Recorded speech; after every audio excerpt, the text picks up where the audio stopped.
In this video, I'm going to describe to you the private equity play that I'm working on with a partnership group that I've formed, how we're doing it, what our plans are for future expansion, how we're bringing it all together, and many more details that ultimately describe how you could do this on your own if you have the right experience, skills, and team. Give a quick explanation of what building a private equity company actually looks like. Like, what does your day-to-day look like? There's a few different ways to do it.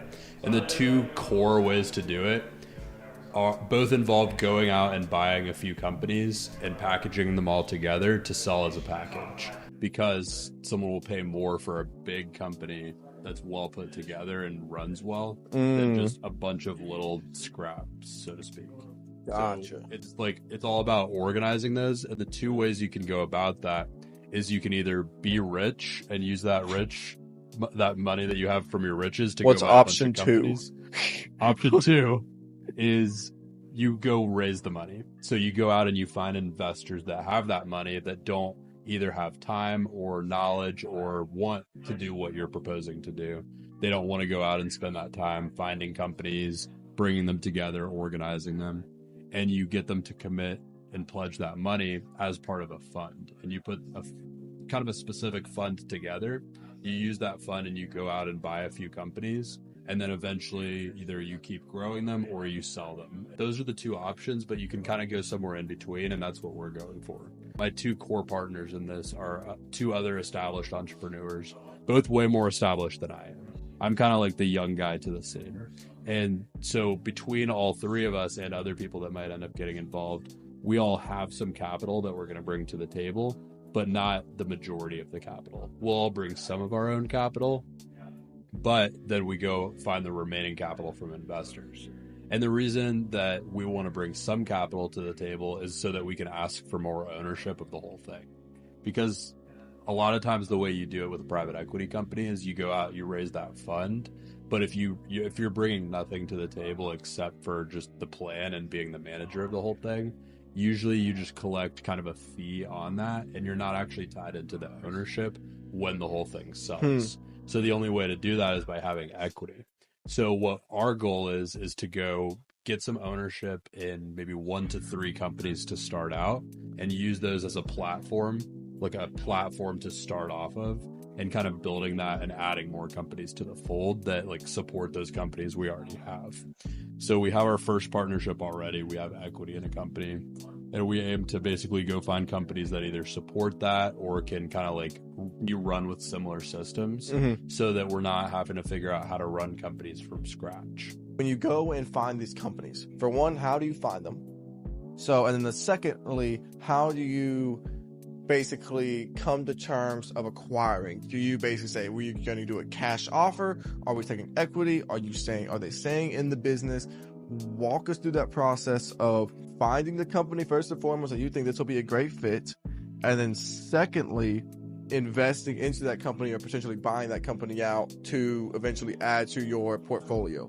This is a really great question because I feel like that's where a lot of people get caught up on this. It's like, how do you even start with something like this? My partners have been putting pieces in place like to build the leverage to start this for a lot longer than that, arguably years, depending on how far you want to go. The biggest thing that I was getting caught up on, and the thing I've spent the most time on over the last couple months as I've been getting into this, is answering those very questions. Is how do you find companies? How do you reach out to them? How do you connect with them? How do you approach them with this? And really you have to approach them as kind of an investor of sorts and leave it open to interpretation. That's the best thing that we've found because every individual case is different. To give you an example, the first company we got equity in kind of a spin-off of that company where we were growing like different regions of it in different partnerships. So that's the one that we're working on hardest right now. But in another situation, there might be an owner that wants, and in that case, the first one I mentioned, those guys are very committed to still growing their company for a while. They're not really trying to get out right now. So that one, they will probably be the primary operators for the rest of it. And then we'll be helping to grow it kind of behind the scenes. With other companies, there might be an owner that wants out, that wants to sell partially. And a lot of people imagine that that's like a complete changing of hands. It could be more of a partnership situation. So similar to the situation you're in, it could be like they kind of want out, but they more just want help. And so we always approach them and just ask them what their goal is with the company, because it's always different. Their goal could be that, like, I talked to one lady, she's an electrical contractor. She loves the business and wants to grow it. She just doesn't really know how to do any kind of marketing. She doesn't know how to like get herself out there. She's kind of just a salesperson. She also doesn't really know how to hire and expand the service side of things. She knows her. So what you're saying is a lot of these small business owners, they know their craft. They are great at what they do, whether that's an electrician, a photographer, whether that is a plumber, anything. What they do is really, really good. But beyond that, where you guys come in is saying, okay, you're great at this thing. Let's put you in this thing to where you can focus on it. And then we can take care and build out the rest to raise the value and make money for everybody here. That's exactly it. So it's, what is your goal? How can we help you get there? And what do you not like about being in the business right now? What stopped you from getting there?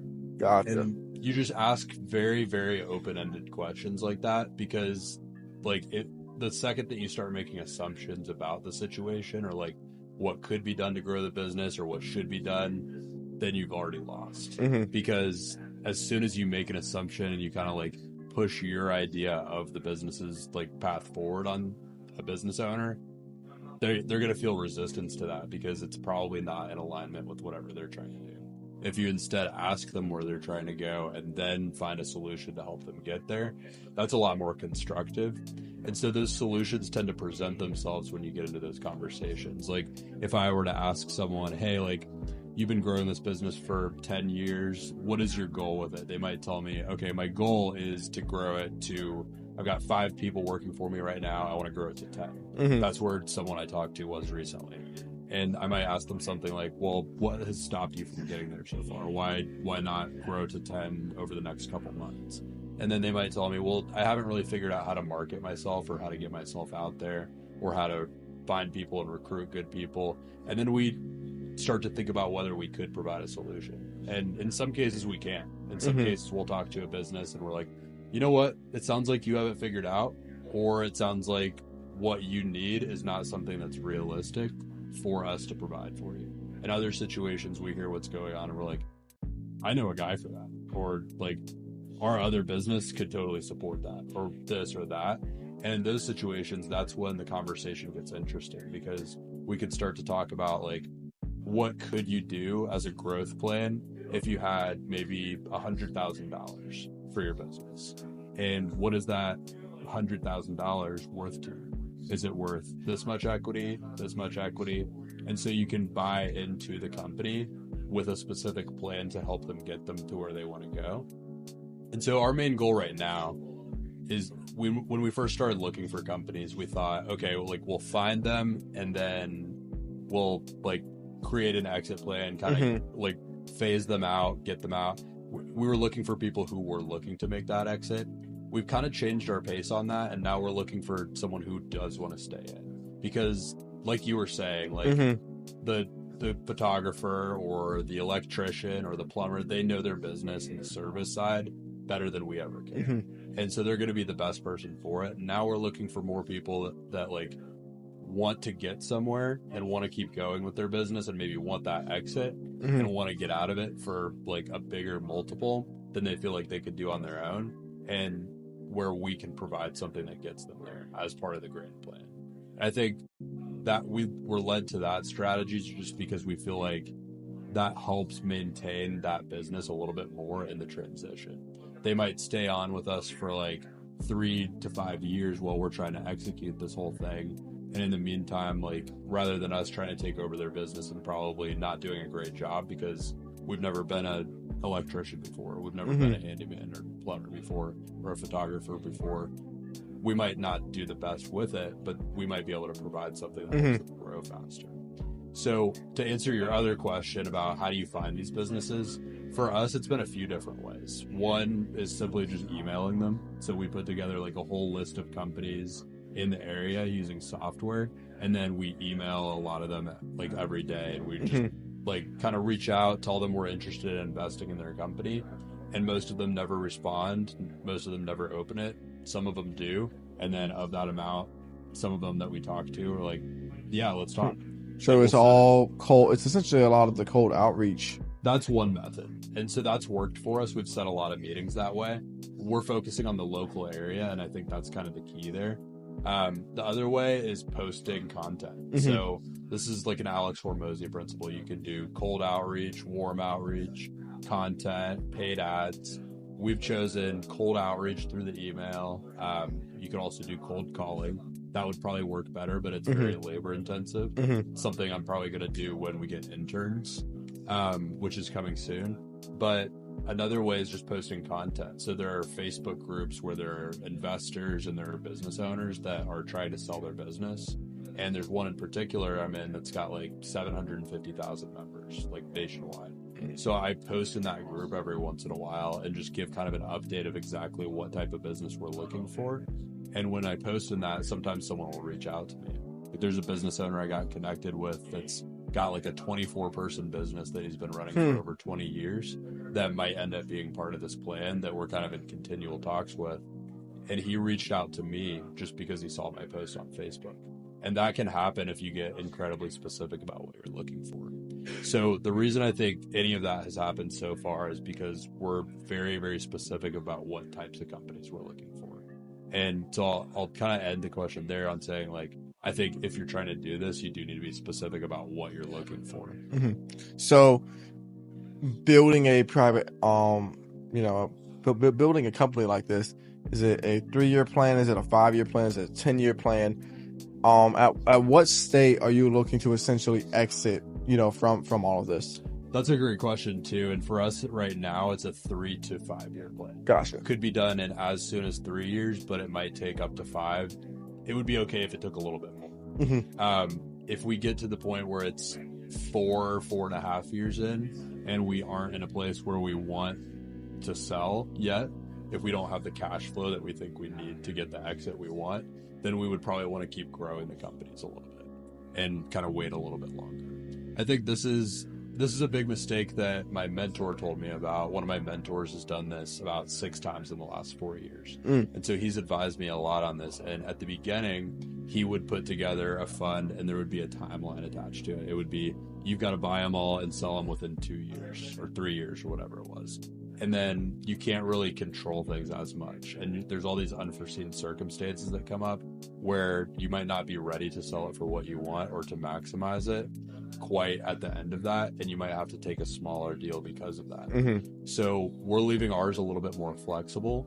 We think that's just a better strategy to get there. So ultimately what it's going to come down to is like, have we gotten to the ultimate level of cash flow that we want? Right now, we're targeting a $5 million fund all in. So our goal would be to use that $5 million. That's $5 million. Every company is bringing in 250,000. One's bringing in 300. Like, is that their net profit for the year? Their gross profit? So the $5 million would basically be our budget for buying companies. Gotcha. Right? So if you could imagine, like, let's say we buy 5 companies with that $5 million.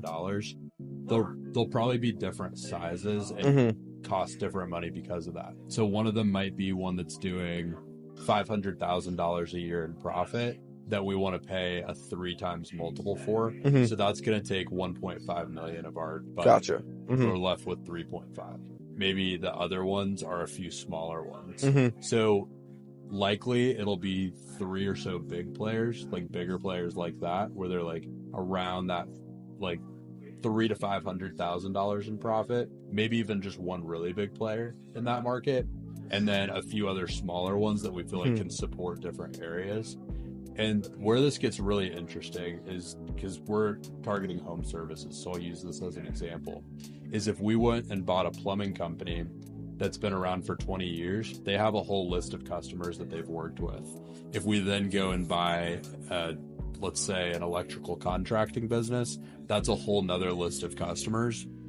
Plumbing and business you can both use need the electric business's customers and vice versa. They can each market to each other. The other thing is most of these businesses don't really do much marketing. They kind of grew through word of mouth, and the ones that do marketing usually haven't figured out ads. Mhm. The first company we got an interest in has figured out Google ads. So that skill set alone, we think is going to be a really big asset for other ones that we bring on, because that inherent knowledge that is now within the whole company can be used for any other companies that we acquire. So that's where things get really interesting here. And so we can probably grow that plumbing company and that electric business both together by using each other's customers and make them both bigger than they were when we paid for them. Man, that's awesome. It's been an interesting ride so far. I think it's a long-term process. So the biggest thing I would say to kind of like cap this part off is like the thing I've had to keep reminding myself. I consider myself a really ambitious person. I think we both do. Mm-hmm. And because of that, I always want to be doing more. I'm always trying to like push this plan forward. Mm-hmm. The difficult part about this is what the entire plan depends on so many people operating in different areas. And often you're in situations where you want to do more and you want to push things forward, Mm-hmm. but you have to wait on this thing before you can start this thing. And so it's taught me a lot of patience. It's tested my patience a lot. I think it's important to be patient in something like this and to wait for the right moment to buy a company, and then in turn later wait for the right moment to sell the whole thing. I hope this video ages well. For me, this video aging well would be making some kind of progress on this within the next 6 months. We've got the one company. If we could have another company within the next 6 months, that's a big win for me, because I think the second one will be, the first one took probably the longest. There's been months and months leading up to this. Mm-hmm. The second one will probably take a bit too. I think once we've got a couple on board, it becomes easier and easier Mm-hmm. because there's momentum. There's motion to the whole thing. And people that are thinking about getting involved can see that there's motion to it and be more motivated to get involved. So that's where we're at, and that's where we're going.